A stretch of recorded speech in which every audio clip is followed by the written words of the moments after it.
بسم اللہ الرحمن الرحیم نحمده ونصلی ونسلم علی رسوله الکریم اما بعد فاعوذ باللہ من الشیطان الرجیم بسم اللہ الرحمن الرحیم فمن اظلم ممن کذب علی اللہ وکذب بالصدق اذ جاءہ الیس فی جہنم مثوی للکافرین صدق اللہ مولانا العظیم۔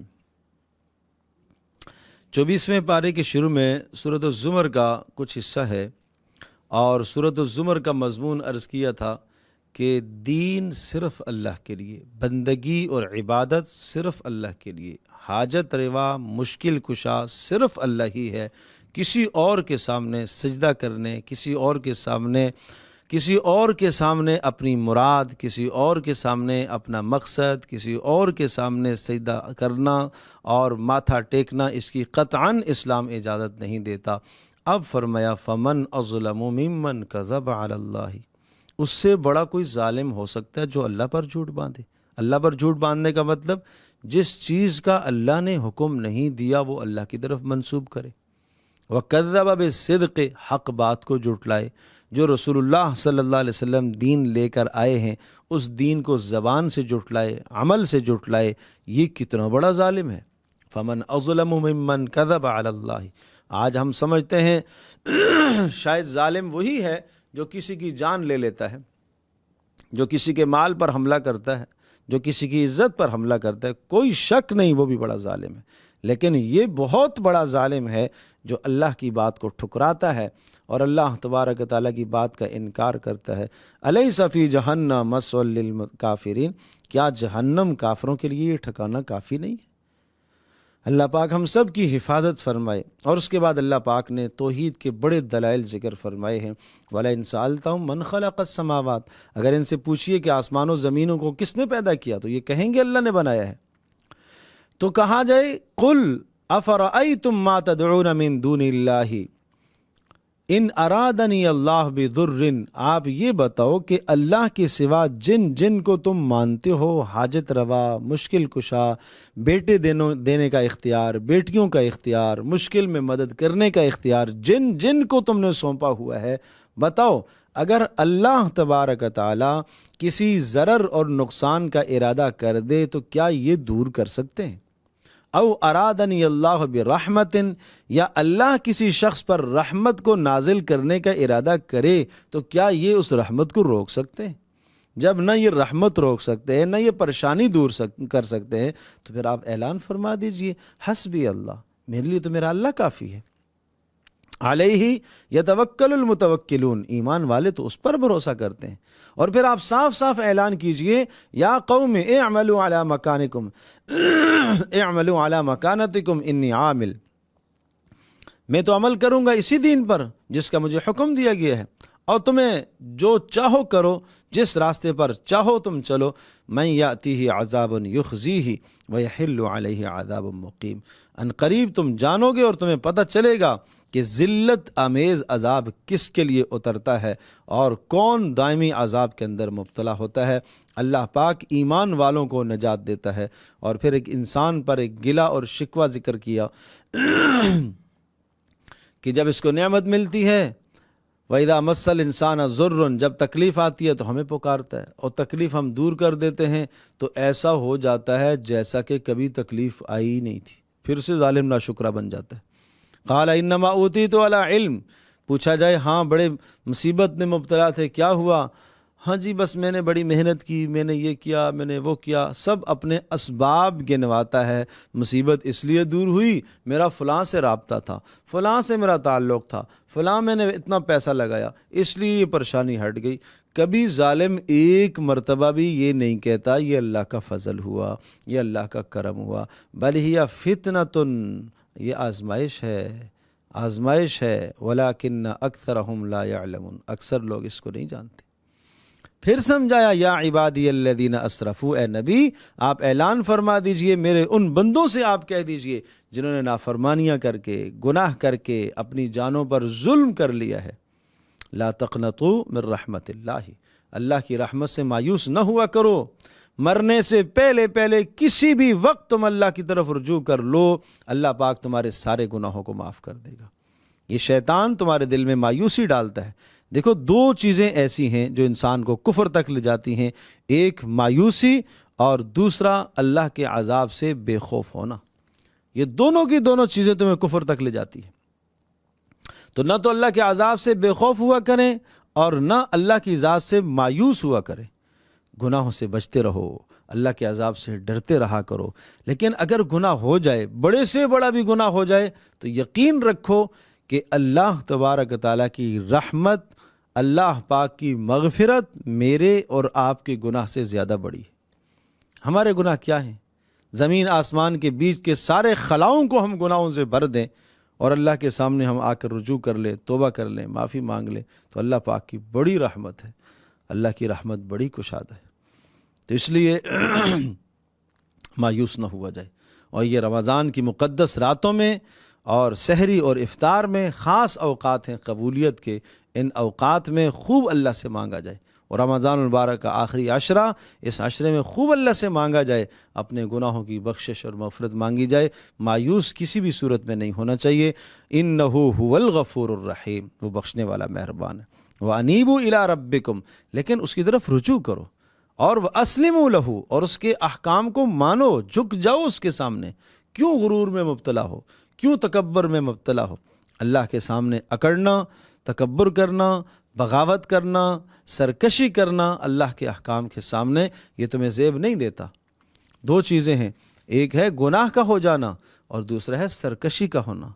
گناہ انسان سے ہوتا ہے، سرکشی انسان کا کام نہیں ہے۔ یہ شیطان نے سرکشی کی تھی، بغاوت، نہیں مانتا ہوں آپ کے حکم کو، ٹھکرانا، یہ سخت گناہ کی بات ہے۔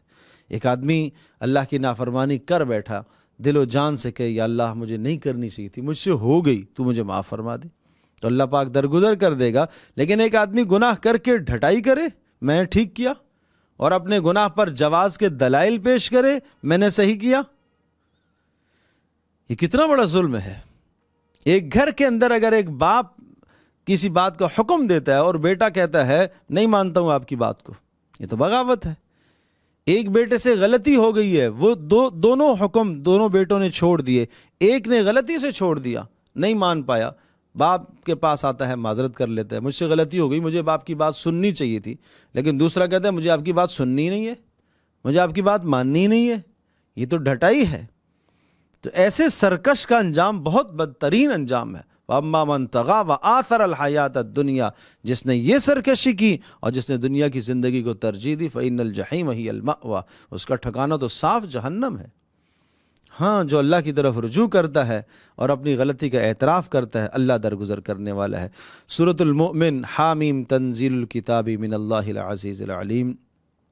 اب یہ وہ صورتیں ہیں، حوامیم سے جو شروع ہونے والی صورتیں تھیں، تو ان میں ایک سورۃ المؤمن بھی ہے۔ اس میں یہ مضمون ذکر کیا گیا ہے کہ اللہ تبارک تعالیٰ کی رحمت اللہ کے غضب، اللہ کے غصے پر ہمیشہ سے غالب ہی رہتی ہے۔ اللہ کی رحمت اللہ پاک کے غضب اور غصے پر ہمیشہ سے غالب رہتی ہے۔ غافر الذنب وقابل التوب شدید العقاب، اللہ وہ ذات ہے گناہوں کو معاف کرنے والا، توبہ کو قبول کرنے والا، سخت سزا دینے والا اور نعمتوں والا۔ تو ایک لفظ ہے جو اللہ کے عذاب کو بتا رہا ہے، اور 3 لفظ ایسے ہیں جو اللہ کی رحمت کو بتا رہے ہیں۔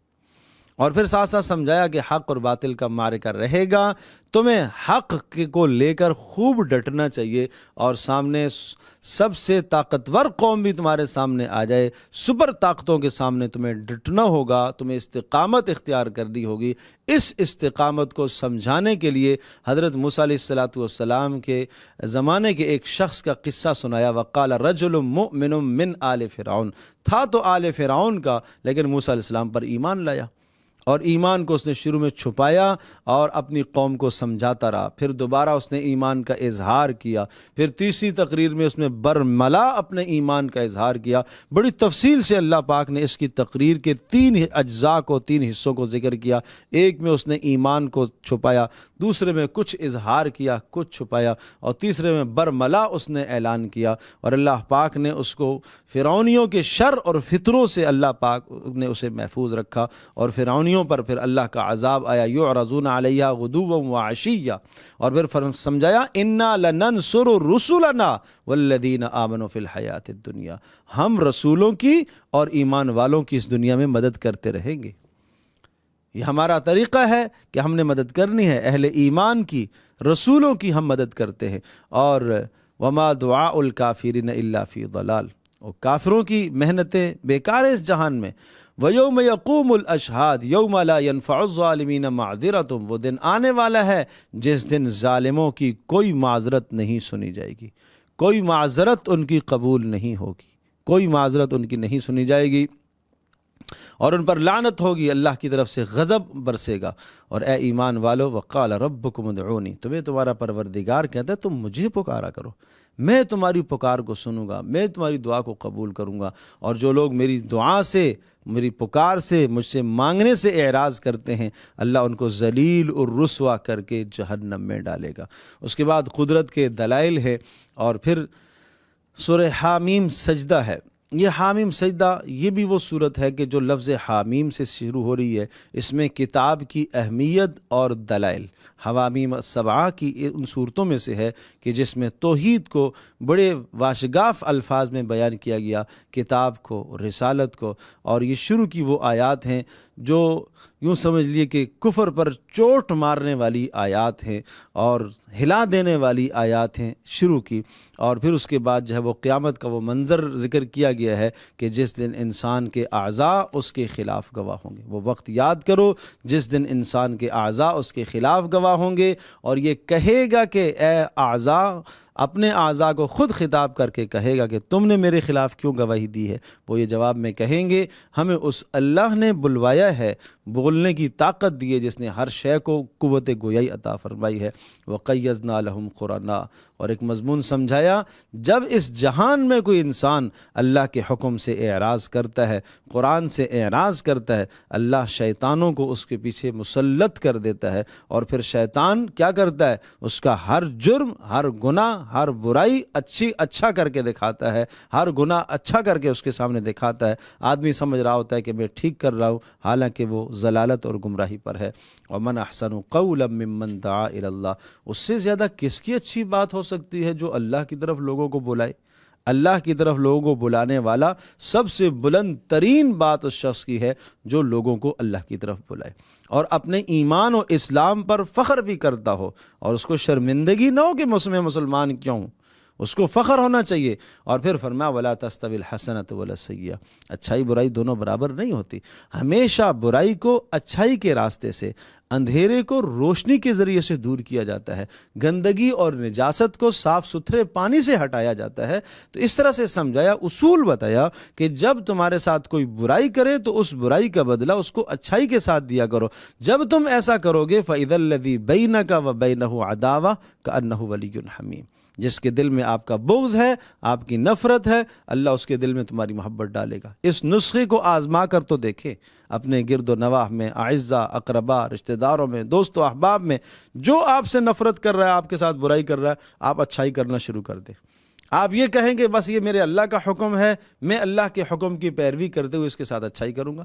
لیکن ساتھ سمجھایا وَمَا يُلَقَّاهَا إِلَّا الَّذِينَ صَبَرُوا، یہ خصلت اور یہ خوبی اللہ ان کو دیتا ہے جو صبر کرنے والے ہوتے ہیں، اور جن کو یہ خوبی مل جاتی ہے ان کو اللہ پاک بہت بڑا اجر عطا کیا کرتا ہے۔ اور پھر بھی سمجھ، ایک ایک مزاج، انسان کے مزاج کی رعایت رکھی ہے کہ اگر جب تم اسے درگزر کرو اور اس کی برائی کا بدلہ تم اچھائی کے ساتھ دو، تمہیں شیطان وسوسے ڈالے گا۔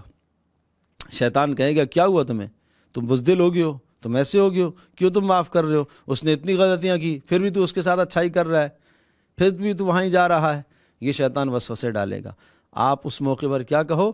اعوذ باللہ من الشیطان الرجیم، اعوذ باللہ من الشیطان الرجیم، اللہ کی حفاظت مانگو، اللہ کی پناہ میں آ جاؤ۔ شیطان کے شر سے، نفس کی شرارتوں سے تمہیں اللہ ہی بچا سکے گا، اور ہر آن ہر گھڑی تم اللہ کے محتاج ہو۔ اللہ تبارک تعالی ہم سب کے لیے سمجھنا عمل کرنا